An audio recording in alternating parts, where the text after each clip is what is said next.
Hello guys, in this video I'll show you how you can fix Forza Horizon 6. This game crashed, error code 0x12c. So without further ado, let's get started.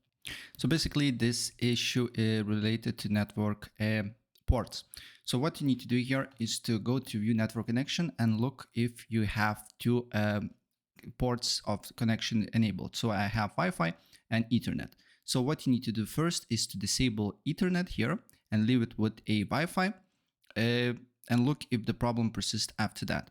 But first on your, let's say, Wi-Fi, you need to look, go to properties, make sure Internet Protocol version 4 is completely cleared. There is no DNS here.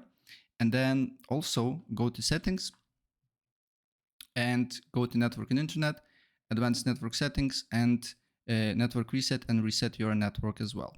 And then just try with disable Ethernet and just try with the Wi-Fi if the game is running or not. If the game is not running, disable Wi-Fi and enable Ethernet and just clear IPv4 here, as you can see here, like this. And once it's cleared, then you need to look if the game is launching or not.